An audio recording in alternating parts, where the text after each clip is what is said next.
আল্লাহর দরবারে হাজির। আল্লাহ পায়া গেছে একটা নেকি। আল্লাহ কয় সন্তান দিছে বুঝি? কয় না গো মালিক। কে দিয়েছে? মা দিয়েছে? কয় না। বাবা দিয়েছে? কয় না। বন্ধু দিয়েছে? কয় না। আদরের স্ত্রী মনে হয় তোমারে দিয়েছে? কয় না। কেউ দেয় নাই, কেউ দেয় নাই। আল্লাহ কয় তাহলে দিল কে? কয় তোমার এক গোলাম নেকি আছে মাত্র, তার একটা, এক নেকি দিয়ে সে জান্নাতে যেতেও পারবে না। সে দয়া করে আমারে তার নেকিটা দিয়া দিছে। আল্লাহ পাক রব্বুল আলামিনের কুদরতি কলিজায় 99 ভাগ দয়া মায়া থাকবে যুবক। ওই দিন আল্লাহ বলবে ফেরেশতারা আমার ওই বান্দারও লইয়া আও। একটা নেকি যে তার ছিল, একটাই ফুজিয়া ছিল, এই ফুজিটাও দিয়া দিছে, তারও লইয়াও। এইবার আল্লাহর সামনে দুজনকে হাজির করা হলে আল্লাহ পাক রব্বুল আলামিন তখন বলবে বান্দা হাসরের ময়দানে কেউ কাউকে দয়া দেখায় না। হাসরের ময়দানে দয়া দেখানোর জায়গাও না। হাসরের ময়দান কেউ কাউকে মায়া দেখায় না।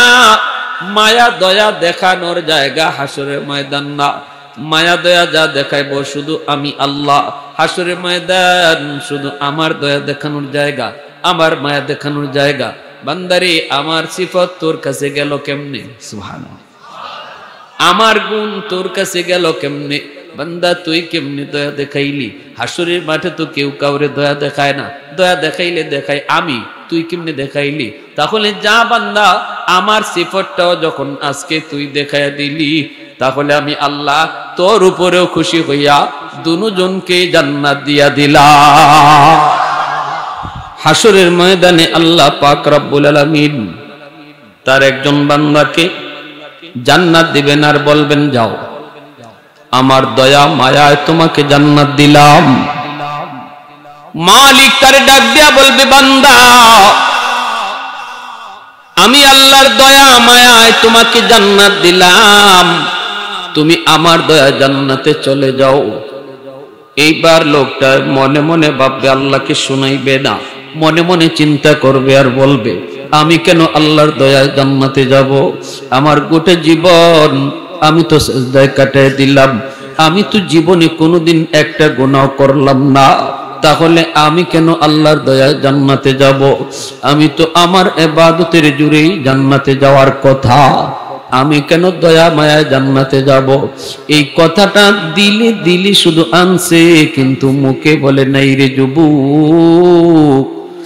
দিলের কথা জানেন শুধুমাত্র কে? একটু জোরে আওয়াজ দিয়ে কে? মালিক তার দিলের কথাটা জেনে গেলেন।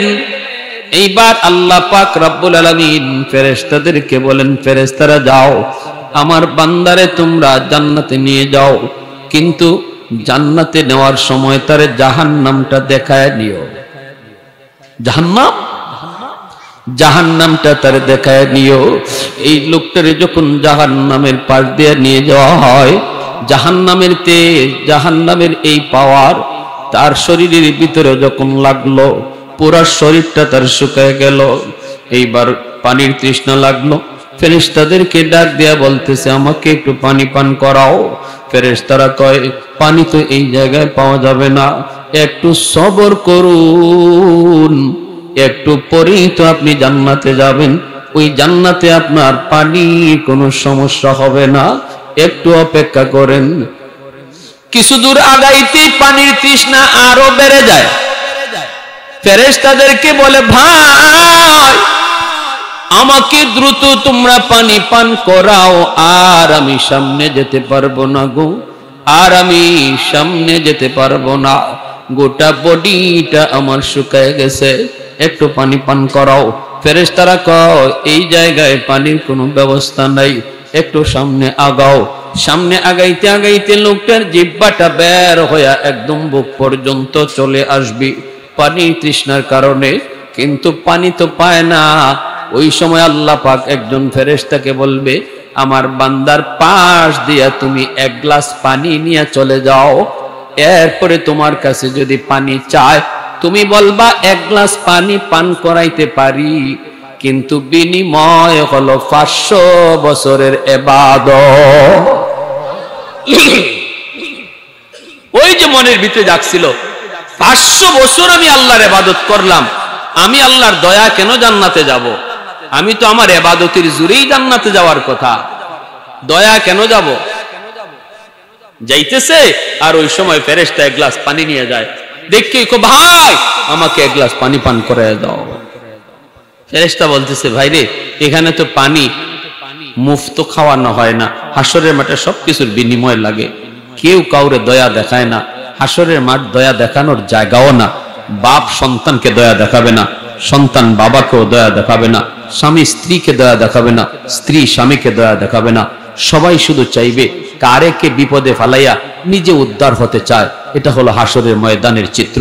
স্বামী চাইব স্ত্রীকে বিপদে ফালাইয়া স্ত্রীর গায়ে দোষ চাপায়া স্বামী কেমনে বাঁচতে চায়, স্ত্রী চাইব স্বামীর গায়ে দোষ চাপায়া নিজে কেমনে বাঁচতে চায়, মা চাইব সন্তানের ঘাড়ে দোষ চাপায়া কেমনে মা বাঁচতে চায়, আর সন্তান চাইব কেমনে বাপ মার ঘাড়ে দোষ চাপায়া নিজে বাঁচতে চায়। এটা হলো হাসরের ময়দানের চিত্র। ঠিক কিনা জোরে বলেন, আর একটু জোরে বলেন ঠিক কিনা। يوم يفر المرء من أخيه وأمه وأبيه وصاحبته وبنيه لكل امرئ منهم يومئذ شأن يغنيه। এজন্য আল্লাহ পাক রব্বুল আলামিন তিনি বলেন, সমস্ত হাসরের ময়দানে মা বাবা ভাই বোন বন্ধু বান্ধব একজন আরেকজনের কাছ থেকে শুধু বাঁচবে, কেউ কারোর সামনে বিন্দু পরিমাণ দয়া দেখাবে না।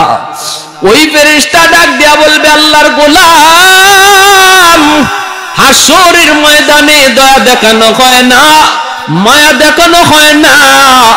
এক গ্লাস পানি যদি তুমি আজ আমার কাছ থেকে নিতে চাও, বিনিময় তোমাকে দেওয়া লাগবে, বিনিময় ছাড়া আমি পানি তোমাকে পান করাবো না। এই অবস্থায় তার জান বের হয়ে যায়, বের হয়ে যায়, প্রাণ তার বের হয়ে যায়, বের হয়ে যায়, পানির তৃষ্ণায় ছটফট করে, বলতেছে কি বিনিময় তুমি চাও বলো। তখন কই হাসরের ময়দানেতে কোনো টাকা পয়সা চলে না, হাসরের ময়দান এই জায়গায় ডলার পাউন্ড চলে না, হাসরের ময়দানে চলে শুধু নেক আমল। আমার এক গ্লাস পানির বদলা হলো 500 বছরের নেকি। আসেনি তোমার কাছে? যদি থাকে তবে পানি দিব। সাথে সাথে কই ভাইরে আছে, আছে, আগে আমার জান তুমি বাঁচাও, 500 বছরের নেকি আমার কাছে আছে, নেও তোমাকে 500 বছরের নেকি দিয়ে দিলাম। যেই মাত্র নেকিটা দিয়ে দেয় তখনই সে এক গ্লাস পানি পান করে। এইবার আল্লাহ পাক ডাক দিয়া কয়, ফেরেশতারা আমার বান্দারে আর জান্নাতে নেওয়া লাগবে না, এইবার আমি আল্লাহর সামনে হাজির করো। আল্লাহ পাকের দরবারে হাজির। আল্লাহ পাক বলবে, বান্দা এখন তুমি কিসের জোরে জান্নাতে যেতে চাও? সুবহানাল্লাহ, জোরে কর। ও বান্দা, এখন তুই কের জোরে জান্নাতে যেতে চাও? কোথায় তোমার 500 বছরের নেকি? কোথায় তোমার 500 বছরের আমল? তুমি বলো। এই কথা বলতে তখন কয়, মালিক আমার দিলের খবর তুমি জানছো, কারণ তুমি আলিমুম বিযাতিস সুদূর। আল্লাহ আমি ভুল করে ফেলেছি, আমার দিলের ভিতরে যেই চিন্তা ছিল এটা ভুল। আল্লাহ আমি বহুত বড় ভুল করে ফেলেছি। আল্লাহ মালিক তখন কয়, বান্দা এইবার তুই একটু হিসাব করে দেখ, এক গ্লাস পানির বদলা যদি 500 বছরের নেকি হয়, আমি আল্লাহ তোরে জীবনে কত গ্লাস পানি খাওয়াইছি একটু হিসাব আমারে দে। এক গ্লাস পানির বদলা যদি 500 বছরের নেকি তুমি দিতে পারলা রে বান্দা, তুমি যেই জায়গায় সেজদায় পরে পরে আমার কদমে তুমি রাত কাটাইছো, দিন কাটাইছো, ওই জায়গার মধ্যেই তো আমি আল্লাহ একটা মিষ্টি পানির নহর তোমার জন্য জারি করেছিলাম। ওখান থেকে তুমি এক গ্লাস পানি পান করতা, আর বছরের পর বছর তোমার পানি তৃষ্ণা লাগতো না। জীবনে এমন কত গ্লাস পানি আমি তোমারে পান করাইছি একটু হিসাব দাও, আর আমার পানির বদলাটা দিয়া তুমি জান্নাতে যাও। একটু জোরে আওয়াজ দিয়া কন্যা সুবহানাল্লাহ। আর একটু জোরে সুবহানাল্লাহ। প্রশংসা করব কার? একটু জোরে মালিকের নাম কার? আলহামদুলিমান কদ্দারা খাইরান ওয়া খাবালা, আলহামদুলিমান কদ্দারা খাইরান ওয়া খাবালা, ওয়া শুকরু লিমান সাওয়ারা হুসনান ওয়া জামালা, ফারদুন সামাদুন আন সিফাতিন খালকি বারিউন, রব্বুন আযালিয়ুন খালাকাল খালকা কামালা, লা জিদ্দা ওয়ালা নিদ্দা ওয়ালা হাদ্দা লিমাওলা, লা জিদ্দা ওয়ালা নিদ্দা ওয়ালা হাদ্দা লিমাওলা, আল আনা কামা কানা ওয়ালাম ইয়ালকা যাওয়ালা, আল আনা কামা কানা ওয়ালাম ইয়ালকা যাওয়ালা। এ ভাই একটু মন দিয়ে শোনো কথাগুলি। এজন্য হাসরের ময়দানে আল্লাহ পাকের কুদরতি কলিজায় 99 ভাগ দয়া মায়া থাকবে। আল্লাহ পাক কোন উসিলায় তার কোন বান্দাকে মাফ করবে। হাসরের ময়দান হলো উসিলা যার যত বেশি হবে আল্লাহর কাছে সে তত বেশি মাফ পাবে। এক গ্লাস পানি পান করাইছি,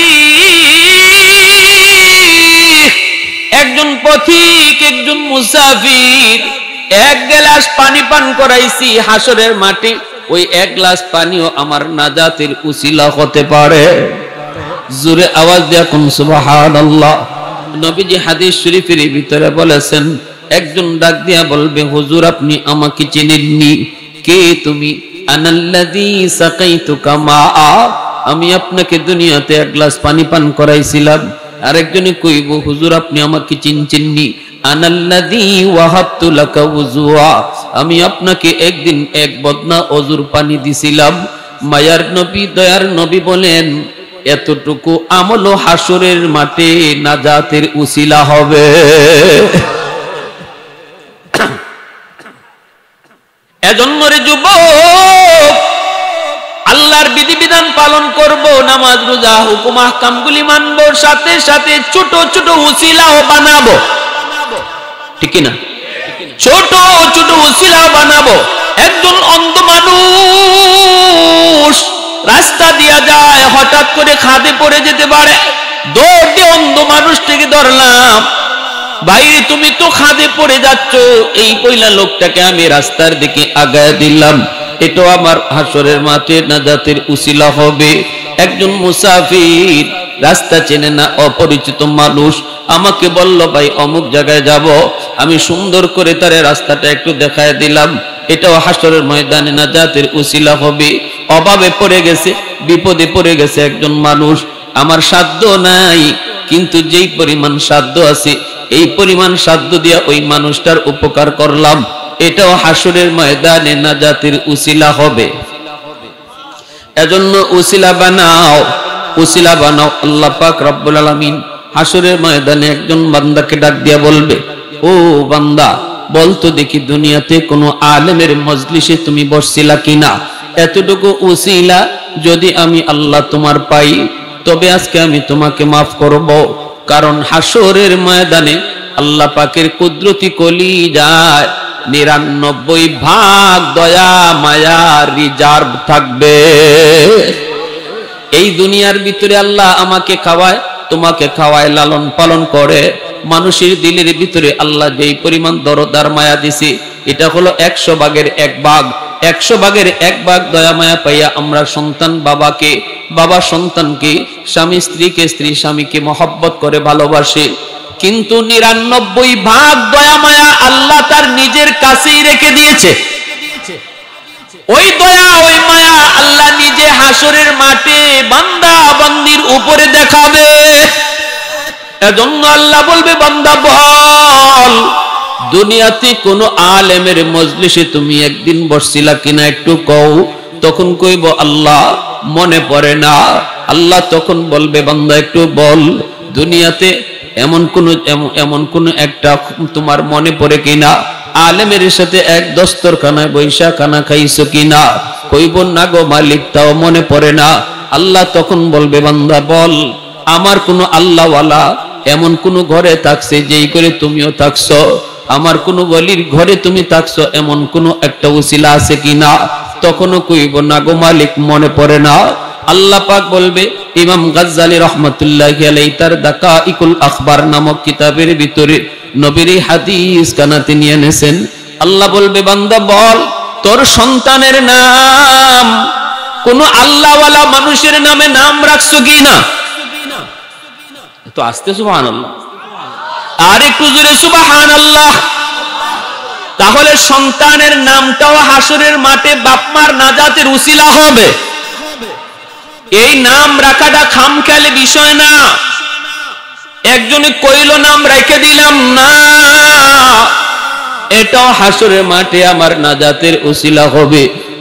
যদি কোনো আল্লাহওয়ালার নাম, এই নামে আমার সন্তানের নাম রাখি আব্দুল কাদের জিলানী, আমার সন্তানের নাম রাখছে আব্দুল কাদের বাইজিদ বুস্তামি, এমন কোন আল্লাহর ওলি, হয়তোবা বাংলাদেশের কোন নবীর নায়েবে নবী, বড় কোন আলেমের নামে আমার সন্তানের নাম রাখছি, এমন কোন একটা নিয়ত কইরা যদি সন্তানের নাম রাখি, আল্লাহ ইনি তোমার প্রিয় মাহবুব, ইনি তোমার পিয়ারা বান্দা, আল্লাহ তার নামে আমার সন্তানটার নাম রাখলাম, আমার সন্তানকে তুমি তার মতো ওলি বানাইও।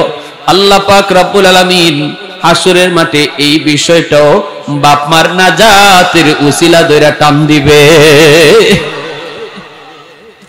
হুজুর কেমনে রাখবো? খালায় রাখে এক নাম, নান্নে রাখে এক নাম, সাসায় রাখে এক নাম। এই নাম রাখতে রাখতে নামের কোনো আগামাতা এখন পাওয়া যায় না। মুসলমানের নাম নাকি এটা অন্য কারো নাম, কোন জাতির নাম, তাও বোঝা যায় না। আল্লাহর দোহাই, সন্তানের নামের ব্যাপারে গাফলতি করবেন না। এই নামটাও একজন ভালো আলেমের পরামর্শে নাম রাখবেন। আলেমের পরামর্শে, গুগলে দেখে আপনি নাম দেখে নাম রেখে লাইছেন, আপনি জানেন না হয়তো এই নামটা, যদিও আপনি বুঝতেছেন নামটা সুন্দর, কিন্তু এর অর্থ কেমন, এর মর্ম কেমন, আবার অর্থ দেখলেও সব বোঝা যায় না, সকল অর্থের মর্ম এক হয় না, ঠিক কি না? এজন্য আলেমের পরামর্শ নিবেন, কারণ এটাও আমার নাজাতের উসিলা হিসাবে আল্লাহর কাছে টান দিবে। তখন কইব, মালিক আমার সন্তানের নামও এমন রাখি নাই। এইবার আল্লাহ পাক রব্বুল আলামিন তখন বলবে, ও ফেরেশতারা আমার বান্দারে জিজ্ঞেস করো, দুনিয়াতে কোন আলেমের সাথে তার সম্পর্ক প্রমাণিত হয় নাই, কিন্তু দুনিয়াতে এমন কোন বন্ধু তার ছিল কিনা, যেই বন্ধু আলেমদেরকে মহব্বত করত, যেই বন্ধু মাদ্রাসাকে ভালোবাসত, যেই বন্ধু মসজিদের ইমাম মুয়াজ্জিনকে ভালোবাসত, এমন কোন বন্ধুর সাথে তার বন্ধুত্ব ছিল কিনা, এটা একটু তারে জিজ্ঞেস করো। ফেরেশতারা যখন জিগাইবে, বান্দা বল দুনিয়াতে তোর এমন কোন বন্ধু ছিল কিনা যেই বন্ধু আল্লাহ ওয়ালাদের সাথে সম্পর্ক রাখত? তখন কইব, মালিক মনে পড়েছে, দুনিয়াতে আমার একজন বন্ধু ছিল, এই বন্ধু আলেম উলামাদেরকে ভালোবাসতো, আল্লাহ ওয়ালাদের সাথে সময় কাটাইতো। কি ছিল তার নাম? কয় আব্দুল করিম, আব্দুর রহিম। তখন আল্লাহ পাক ফেরেশতাদেরকে বলবে, ফেরেশতারা আমার বান্দারে ফিরাইয়া আলো। আমার পিয়ারা বান্দাদের সাথে তার সম্পর্ক ডাইরেক্ট প্রমাণিত হয় নাই, কিন্তু ইনডাইরেক্ট প্রমাণিত হয়েছে। আল্লাহু আকবার, জোরে বলেন আল্লাহু আকবার। এখানে আল্লাহর দয়া, আল্লাহ পাকের দয়ার কথা বলতেছিলাম। হাসরের মাঠে আল্লাহ পাকের কুদরতি দিলের মধ্যে কয় ভাগ দয়া মায়া থাকবে? সবার মনে আছে? কত ভাগ? 99 ভাগ দয়া মায়া আল্লাহর কুদরতি দিলের মধ্যে থাকবে। আল্লাহ একজন বান্দারে বলবে, যা তুমি একটু দেখো তো, তোমার একটা নেকির জন্য তোমাকে জাহান্নামে যাওয়া লাগবে। এখন কি করবা? খুব আল্লাহ আমার একটু সুযোগ দেন, নেকি তো একটাই, দেখি আম্মারে নি পাই, আম্মারে পাইলে আম্মার কাছ থেকে একটা নেকি নিয়ে আই। ও মালিক একটু সুযোগ দাও, হাসরের ময়দানে আমি একটু দেখব আমার বাবা কোথায়, মা কোথায়। মালিক আমি দেখব হাসরের মাঠে আমার আদরের স্ত্রী কোথায়। একটু সুযোগ তুমি আমাকে দিবানি আল্লাহ, তুমি আমাকে জাহান্নামে দিও না। একটা নেকি তো আমি দেখি না, একটু চেষ্টা করে। আল্লাহ তখন বলবে, বান্দা যা, তোরে একটু সুযোগ দিলাম, হাসরের ময়দানে তুমি যা দেখো একটা নেকির কোনো ব্যবস্থা তুমি করতে পারোনি। বের হয়ে যাবে, যে মার কাছে আগে সন্ধান করবে, খুঁজবে, মাকে খুঁজবে, পেয়ে যাবে মাকে। পাইয়ে মাকে ডাক দিয়া বলবে, মা গো, ও মা, দুনিয়াতে কত রাত তুমি আমার জন্য ঘুমাও নাই। মা, বিপদে পড়ে গেছি আমি, দুনিয়াতে আমার বিপদ দেখলে পরে তুমি সবার আগে আইসা দাঁড়ায় যাইতা, আমার সন্তানরে তোরা পরে মারবি, আগে আমি মারে মার, আমার সন্তানের উপরে তোমরা হাত পরে তুলবা, আগে আমি মায়ের গায়ে হাত তুল। এতটুকু তুমি করছো, কোনো বিপদ আমার গায়ে তুমি আসতে দাও নাই। আজকে তোমার সন্তান একটা নেকির জন্য বড় বিপদে পড়ে গেছে গো মা। মা, একটা নেকি তুমি যদি দাও তাহলে আমি বিপদ থেকে উদ্ধার হয়ে যাই, আমি জান্নাতি হই। মা গো, তুমি একটা নেকি দিবানি। আল্লাহ পাক রব্বুল আলামিন ওই দিনের চিত্রের কথাটা আল্লাহ তার কোরআনে বলেন, ইয়াউমা ইয়াফিরুল মারউ মিন আখিহি ওয়া উম্মিহি ওয়া আবিহি ওয়া সাহিবাতিহি ওয়া বানিহি। আল্লাহ পাক বলবে, বান্দা বান্দির দল, ওই দিন মা সন্তানের পরিচয় দিবে না, দিবে না। বাবা সন্তানের পরিচয় দিবে না। মা বলবে, তুমি কে, আমি তোমাকে চিনি না, তোমার মতো দুনিয়াতে আমার কোনো সন্তানই ছিল না। বাবা কইব, বাজান তুই কে রে, আমার বিপদে ফেলাইতে আইছো, তোমার মতো সন্তান এমন আমার সন্তান দুনিয়াতে ছিল না। আদরে স্ত্রীর কাছে যায় বলবে, স্ত্রী গো, তুমি দুনিয়াতে যা চাইছো আমি তোমাকে তাই দিয়েছি, আজকে একটা নেকি চাই, একটা নেকির জন্য আমি বিপদে পড়ে গেছি। আজকে যেই সমস্ত স্ত্রীর জন্য তুমি আজকে হারাম পথে সম্পদ কামাই করো, যেই সন্তানের জন্য তুমি হারাম পথে সম্পদ কামাই করে নিজের গুনাহ বাড়ি করতেছো, যুবক একটু দিলটা নরম করে শোনো, যাদের জন্য তুমি হারাম টাকা করে ঢুকাইতেছো এরা কেউ তোমার বিপদে আগে আসবে না। সম্পূর্ণ বিপদ তোমাকে একাই ট্যাকেল দেওয়া লাগবে। বুদ্ধিমান ওই মানুষটা নয়, ভোগ করবে সমস্ত মানুষ, কিন্তু হিসাব দিব আমি একা। সুদের টাকা করে ঢুকাইলাম, ঘুষের টাকা করে ঢুকাইলাম, আরেকজনকে মাইরা করে টাকা আনলাম, এই টাকা দিয়া ঘর বানাইলাম, এই টাকা দিয়া খানা আনলাম, এই খানা 10 জনে খায়, হিসাব দিব আমি একা। 10 জন ঘরের ভিতরে থাকে, কিন্তু হিসাব দিব আমি একা। এতটুকু জানার পরেও যেই মানুষটা 10 জনকে হারাম টাকা দিয়া খানা খাওয়ায়া ফালতেছি, তার মতো বোকা আল্লাহর জমিনে আর কেউ না, ঠিক কি না? যদি বিষয়টা এমন হইতো যে আচ্ছা 10 জনে খাইতেছে, হিসাবও দিব 10 জনে, তাইলে মান্য নেওয়া যাইতো, ঠিক কি না? কিন্তু না, হারাম যে ঘরে ঢুকাইছে আল্লাহ হিসাব নিবে, 10 জনের হিসাব নিবে একজনের কাছ থেকে। 9 জনে খাইছে যে ভাও, যে স্ত্রীর কারণে, যে সন্তানের কারণে আজকে যে বাবা, যে স্বামী সুদের টাকা, ঘুষের টাকা, মানুষে মাইরা টাকা ঘরে ঢুকাইতেছ, মনে রাখবা হাসরের মাঠে ওই স্ত্রী তোমার পরিচয়টা পর্যন্ত আল্লাহর সামনে দিবে না। সন্তান বাবার পরিচয়টা পর্যন্ত আল্লাহর কাছে দিবে না। আল্লাহ বলেন, ইয়াউমা ইয়াফিরুল মারউ মিন আখিহি ওয়া উম্মিহি ওয়া আবিহি। এইভাবে একে একে সবার কাছে যাবে, কেউ তাকে বিন্দু পরিমাণ সাহায্য করবে না। সন্তানও বলবে, বাবা তোমাকে চিনি না, কে তুমি, তোমাকে চিনি না। বন্ধু বলবে, দোস্ত তুই আমার কোন দিনের দোস্ত, তোকে আমি চিনি না। এইভাবে সবাই যখন তারে ফিরিয়ে দিবে, একটা নেকি দিয়ে কেউ সাহায্য করবে না। তখন নিরাশ হইয়া আল্লাহর দিকে চোখের পানি ধরায়া হাসরের ময়দান, পুরা ময়দান তালাশ কইরা যখন কাউকে বিপদের সময় সাহায্য করতে পাইল না, চলছে আল্লাহর দিকে, তখন একজন মানুষ ডাক দিয়ে বলবে, বাইরে তুমি এত মন খারাপ কেন, তোমার কান্না করো কেন?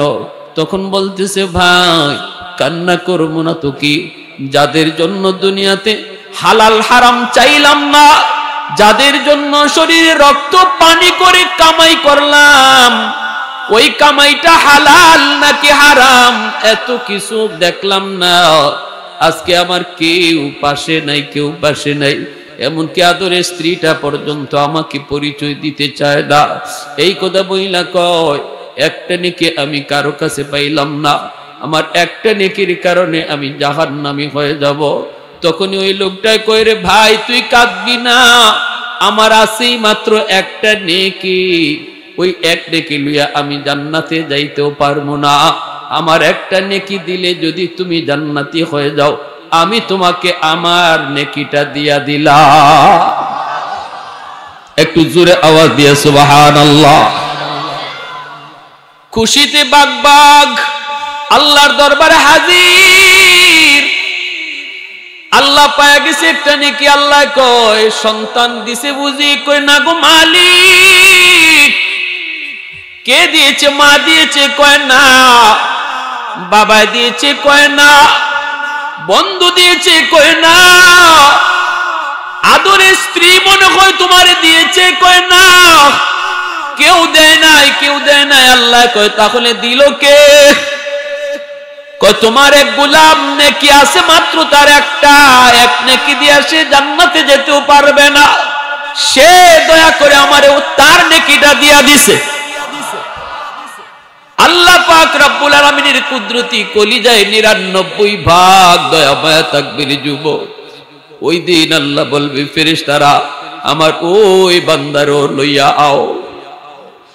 একটা নেকি যে তার ছিল, একটাই ফুজিয়া ছিল, এই ফুজিটাও দিয়া দিছে, তারও লইয়াও। এইবার আল্লাহর সামনে দুজনকে হাজির করা হলে আল্লাহ পাক রব্বুল আলামিন তখন বলবে, বান্দা হাসরের ময়দানে কেউ কাউকে দয়া দেখায় না, হাসরের ময়দানে দয়া দেখানোর জায়গাও না, হাসরের ময়দান কেউ কাউকে মায়া দেখায় না, মায়া দয়া দেখানোর জায়গা হাসরের ময়দান না। মায়া দয়া যা দেখাইব শুধু আমি আল্লাহ। হাসরের ময়দান শুধু আমার দয়া দেখানোর জায়গা, আমার মায়া দেখানোর জায়গা। বান্দারে আমার সিফত তোর কাছে গেল কেমনে? সুবহানাল্লাহ। আমার গুণ তোর কাছে গেল কেমনে? বান্দা তুই কেমনে দয়া দেখাইলি? হাসরের মাঠে তো কেউ কাউরে দয়া দেখায় না, দয়া দেখাইলে দেখাই আমি, তুই কেমনে দেখাইলি? তাহলে যা বান্দা, আমার সিফতটাও যখন আজকে তুই দেখাইয়া দিলি, তাহলে আমি আল্লাহ তোর উপরেও খুশি হইয়া দুজনকে জান্নাত দিয়া দিলাম। আল্লাহু আকবার। ভাইয়েরা আমার, এজন্য আল্লাহ পাক রব্বুল আলামিন হাসরের ময়দানে আমার তেলাওয়াতকৃত আয়াতে আল্লাহ পাক রব্বুল আলামিন বলবে, ও হাসরবাসী ময়দান একটু বলো, আলাইসা মিনকুম আদিলা, তোমাদের ভিতরে এমন কোন মানুষ আসেনি যেই মানুষটা ইনসাফের সাথে কথা বলবে? বলবে, মালিক কি তুমি জানতে চাও? বলো। ইনসাফের সাথে জবাব দিব। আল্লাহ তখন বলবেন, বলো দেখি, দুনিয়াতে যারা যার ইবাদত করছে, আমার ইবাদত যারা করছে, এরা কার সাথে থাকবে? আর আমি আল্লাহ ছাড়া গায়রুল্লাহর ইবাদত যারা করছে, ওরা কার সাথে থাকবে? একটু ইনসাফের সাথে জবাব দাও। হাসরবাসী মানুষ তখন ডাক দিয়া বলবে, আল্লাহ এটাই তো হলো ইনসাফের জবাব। যে যার বন্দিগি করছে, যে যার গোলামি করেছে, আজকে হাসরের ময়দানে সে তার সাথেই থাকবে। সাথে সাথে আল্লাহ বলবে, ঠিক আছে, আমি আল্লাহ ছাড়া গায়রুল্লাহর পূজা যারা করছো, শয়তানের পূজা যারা করেছো, নফসের পূজা করেছো, গাছের পূজা করেছো, গরুর পূজা করেছো, দেবতার পূজা করেছো, আমি আল্লাহ ছাড়া গায়রুল্লাহর পূজা যারা যেভাবে করছো, তোমরা তোমাদের মাবুদের সাথে জাহান্নামে চলে যাও। শয়তানের সাথে শয়তানের পূজারীরা জাহান্নামে চলে যাও। মূর্তি পূজকরা মূর্তির সাথে জাহান্নামে চলে যাও। এইভাবে হাসরবাসী মানুষ প্রথমে দুই ভাগে বিভক্ত হয়ে যাবে। এরপরে একদল মানুষ দাঁড়ায় থাকবে, ওরা কোনো দিকেই যায় না। আল্লাহ তাদেরকে জিজ্ঞেস করবে, বান্দা তোরা কেন দাঁড়ায় আসো? তোরা কারো না কারোর সাথে যাও না কেন? তখন কইব মালিক, দুনিয়াতে আমরা একজন মালিকের ইবাদত করেছি, আমরা দুনিয়াতে আমাদের রবের বন্দেগী করেছি, আমরা আজকে হাসরের ময়দানে রবরে সারা জামু কার সাথে? আমরা যার গোলামি করেছি আমরা তার সাথেই যাব। আল্লাহ তখন বলবে, বান্দা তোমরা কি তোমাদের রবকে দুনিয়াতে দেখছো নি? কয় না। আল্লাহ পাক তখন বলবে, সেজদা দিছো তার কদমে, দেখছো নি কোনদিন? কয় না গো মালিক, কোনদিন তারে দেখি নাই। আল্লাহ তখন বলবে, তাহলে তোমরা তোমাদের রবরে দেখলে চিনবানি, তোমরা তোমাদের মাবুদরে দেখলে চিনবানি, তারে তো কোনদিন দুনিয়াতে দেখো নাই, এখন তারে দেখলে তোমরা চিনবানি, তারে তো দেখো নাই। তখন কইব, আল্লাহ যদিও দুনিয়াতে সেজদা দেওয়ার সময় তার কদম দেখি নাই, তার চেহারা আমরা দেখি নাই, কিন্তু আজকে হাসরের ময়দানে তারে যদি দেখি আমরা চিনে ফেলব। সুবহানাল্লাহ, জোরে বলেন। আল্লাহ তখন বলবে, কেমনে চিনবা? চিনবা কি কইরা? দেখো নাই, তাহলে চিনবা কেমন করে? আল্লাহ তাকে আমরা না দেখলেও তার কিছু পরিচয় জানি। আল্লাহ বলবে, কি পরিচয়? কয় পরিচয় হলো কুল হুয়াল্লাহু আহাদ আল্লাহুস সামাদ লাম ইয়ালিদ ওয়া লাম ইউলাদ ওয়া লাম ইয়াকুল লাহু কুফুয়ান আহাদ। কুল হুয়াল্লাহ সূরাতুল ইখলাস হলো আল্লাহ পাকের পরিচিতি। কার পরিচিতি? একটু জোরে বলেন। আল্লাহর পরিচিতি। আল্লাহ বলেন, বন্ধু তুমি বলো আল্লাহ এক। আল্লাহ হলেন সমাদ। সমাদ শব্দের অর্থ হলো যার কাছে সবাই চায় কিন্তু তিনি কারো কাছে চান না। আল্লাহ পাকের সমাদ নামটা শুধু 30 পারা কোরআনের ভিতরে এক জায়গায় এসেছে, সেটা হলো সূরাতুল ইখলাস। আর কোরআন শরীফের আর কোথাও আল্লাহর সমাদ নাম নাই। সমাদ নামটা শুধু এক জায়গায় আইছে, এই জায়গাটা হলো সূরাতুল ইখলাস। আল্লাহু আকবার। লাম ইয়ালিদ ওয়া লাম ইউলাদ, আমরা যার বন্দেগী করেছি ইনি কোনো সন্তান জন্ম দেন না, ইনি কারো কাছ থেকে জন্ম নেন না।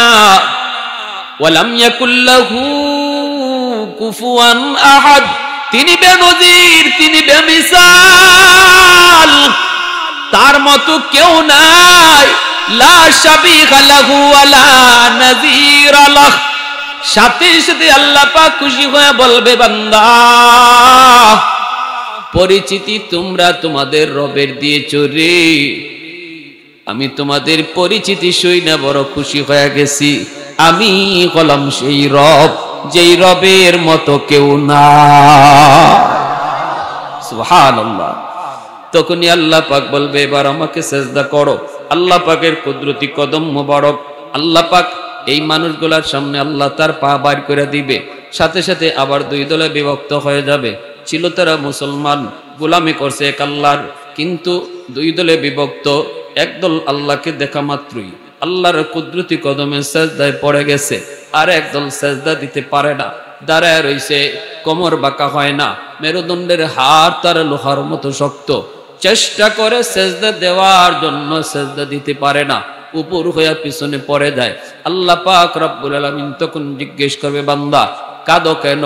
কই মালিক কাঁদবো না, তোমার কদম দেখা বন্ধু তোমাকে সেজদা দেয় কিন্তু আমি সেজদা দিতে পারি না, আমার প্রতিবেশী তোমাকে সেজদা দেয় আমি দিতে পারি না, পাশের দোকানদার তোমাকে সেজদা দেয় আমি দিতে পারি না।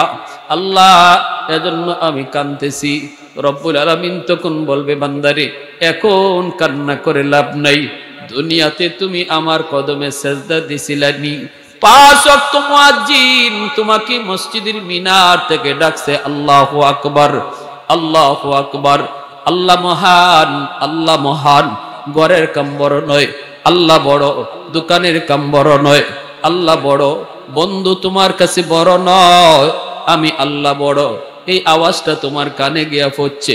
ওই দিন যদি তুমি ডাক শুই না মসজিদে আইসা আমার কদমে সেজদা দিতা, তাহলে আজকে হাসরের ময়দানেও সেজদা দিতে পারতা।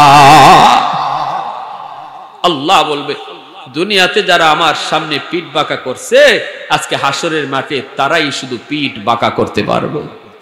দুনিয়াতে যারা আমার সামনে পিঠ বাঁকা করে নাই, তারা আজকে হাসরের মাঠে চেষ্টা করলেও পিঠ বাঁকা করতে পারবে না। দুনিয়াতে যারা নামাজ পড়ছে, এরা হাসরের মাঠে আল্লাহরে দেখা মাত্রই সেজদা দিবে। দুনিয়াতে যারা নামাজ পড়তো না, এরা আল্লাহরে দেখবে, সেজদা দিতে চাইবে। হাসরবাসী মানুষের সাথে সেও সেজদা দিতে চাইবে, কিন্তু সোজা হয়ে দাঁড়ায় থাকবে, পিঠ আর বাঁকা হবে না। আল্লাহ বলবে, বান্দা তোর বুঝি কষ্ট হয়? কোন মালিক কষ্ট হয়? আল্লাহ কইব, বান্দা ওই দিন মসজিদের পাশ দিয়ে যখন তুই চলে যাইতি, আজান শোনার পর মসজিদে আসতি না, ওই দিন তোর চলে যাওয়া দেখেও আমি আল্লাহর কুদরতি কলিজায় বড় কষ্ট লাগছিল। বান্দারে, চোখের সামনে তোর বন্ধু মসজিদে ঢুকলো, চোখের সামনে তোর পরিচিত মানুষ মসজিদে ঢুকলো, অথচ তুই মসজিদে ঢুকলি না। আমি আল্লাহ তোরে পিছন থেকে বারবার যেন ডাকছিলাম, ইয়া আইয়ুহাল ইনসান মা গাররাকা বিরাব্বিকাল কারীম। বান্দা কই যাস? এ যুবক তুই কই যাস? আমি আল্লাহ তোরে কত আদর করে বানাইছি, কে তোরে আমার থেকে বুলায় দিল? মায়ের পেটে আমি তোরে খাওয়ার ব্যবস্থা করেছি, দুনিয়াতে আসার আগেই তোর খানা আমি আগেই মার বুকে রিজার্ভ রেখে দিয়েছি। সেই খানাটাও বেশি ঠান্ডাও না বেশি গরমও না, তুই আসার আগে আমি আল্লাহ তোর রিজিকের ব্যবস্থা করেছি। আজকে তোরে কে আমি রব থেকে বুলায় দিল? আমি আল্লাহ আসমান বানাই তো হাত লাগাই নাই, জমিন বানাই তো হাত লাগাই নাই, ফেরেশতা বানাই তো আমি আল্লাহ হাত লাগাই নাই। এ যুবক, আল্লাহ পাক রব্বুল আলামিন কয়, বান্দা খালাকতু বিয়াদাইয়া, আসমান জমিন ফেরেশতা জান্নাত জাহান্নাম আল্লাহ নিজের হাত দিয়া বানায় না, কিন্তু তোমাকে আমাকে আল্লাহ নিজের হাত দিয়া বানাইছে। আল্লাহ বলে, খালাকতু বিয়াদাইয়া, আমি তোরে এত মায়া করে বানাইছি রে বান্দা, এত মায়া করে আমি ফেরেশতাও বানাইছি না, এত মায়া করে জান্নাত জাহান্নাম আমি বানাইছি না, যতটা মায়া করে তোরে বানাইছি। কিন্তু যেদিন মসজিদের মিনারে আজান শোনার পরেও তুই মসজিদে আসতি না, ওই দিন তোর এই আচরণ দেখে আমি আল্লাহর কুদরতি কলিজায় তখন ব্যথা লাগছে। সেই দিন আমি আল্লাহর কুদরতি কলিজা কাঁদছে। আজকে তুই যেমন কান্দ, ওই দিন তোর আচরণ দেখে আমি আল্লাহ কাঁদছি। বান্দা, কে তোরে বুলায়া দিল? কে তোরে আমি রব থেকে বুলায়া দিল? কে তোরে আমি রব থেকে বেশি ভালোবাসলো? বান্দা একটু ক, কে আমার থেকে তোরে বেশি ভালোবাসে একটু ক। কিন্তু ওই দিন তুই আমার ডাকে সাড়া দিলি না। যদি ওই দিন আলেম উলামার কথা শুনে মসজিদে আসতি, ওয়াজ মাহফিলে বসতি, উলামা ইকরামের কথাগুলি শুনতি, আমি আল্লাহ এই উসিলায় তোর দিলটা নরম করে দিতাম। কিন্তু ওয়াজ মাহফিলও তুই মন দিয়া কথাগুলি শুনলি না, তোর দিল পাথরের মতো শক্ত শক্তই থেকে গেল। আজকে জাহান্নামের আগুন ছাড়া তোর দিল নরম হবে না, নরম হবে না। এজন্য দুনিয়াতে যেই মানুষগুলার দিল শক্ত, ওই মানুষগুলার দিল নরম করার জন্য আল্লাহ জাহান্নামের আগুন বানায় রাখছে। দরজা জানালা সব বন্ধ করে ভিতরে ঢুকাবে। জাহান্নামের দরজা জানালা বন্ধ। ডেকচির পাতিলের মুখ যদি আমরা লাগায় দিই, এর অর্থ হলো চাউল যেন নরম হয়। আল্লাহ পাক জাহান্নামের দরজা জানালা সবগুলি লাগায়া লাগায়া জাহান্নামের ভিতরে ফালাবে, আর বলবে খুজুহু ফাগুল্লুহু সুম্মাল জাহিম সাল্লু সুম্মা ফি সিলসিলাতিন যারউহা ৭০ যিরাআন ফাসলুকু। আল্লাহ বলবে, ওরে ধরো, ৭০ গজ জিঞ্জির দিয়া ওরে বাঁধো, ৭০ গজ জিঞ্জির দিয়া ওরে বাঁধো, তারপরে জাহান্নামে নিক্ষেপ করো। এজন্য ভাই, রজব মাস, এই মাসে আল্লাহর নবী রহমতের নবী মেরাজে গিয়া এই ৫ ওয়াক্ত নামাজ লইয়া আইছেন যুবক। আল্লাহ দিছিলেন ৫০ ওয়াক্ত, কিন্তু নবীর আল্লাহ কমায়া কমায়া ৫ ওয়াক্ত দিয়া কইছে, বন্ধু তোমার উম্মতরে জানায় দিও, এই ৫ ওয়াক্ত নামাজ যদি ঠিকমতো পড়ে, তুমি যেমন আমার সাথে মেরাজ করছো, এই নামাজে আমি তার সাথেও মেরাজ করব। আর বলে দিও, ৫ ওয়াক্ত নামাজ যে পড়বো, ৫০ ওয়াক্তের সওয়াব আমি আল্লাহ তারে দান করব। তে আজকের এই রজব মাসে আমাদের প্রত্যেকের প্রতিজ্ঞা করা দরকার, আমি জীবনে আর নামাজ ছাড়বো না। কাদের কাদের কারা কারা এই ওয়াদা করতে রাজি আছি? 5 ওয়াক্ত নামাজ আমি আর জীবনে ছাড়বো না। আল্লাহ আল্লাহ যা করেছি ভুল করেছি, আল্লাহ আর নামাজ ছাড়বো না, আর ভুল করবো না, বাপ মার সাথে বেয়াদবি করবো না, মার কলিজায় আর ব্যথা দিব না, বাবার কলিজায় আর ব্যথা দিব না। আল্লাহ আমাদের সবাইকে মরণ পর্যন্ত তোমার প্রিয় বান্দাবান্দি হইয়া থাকার তৌফিক দান করো। সবাই বলেন আমিন। ওয়া আখির দাওয়ানা আনিল হামদুলিল্লাহি রাব্বিল আলামিন।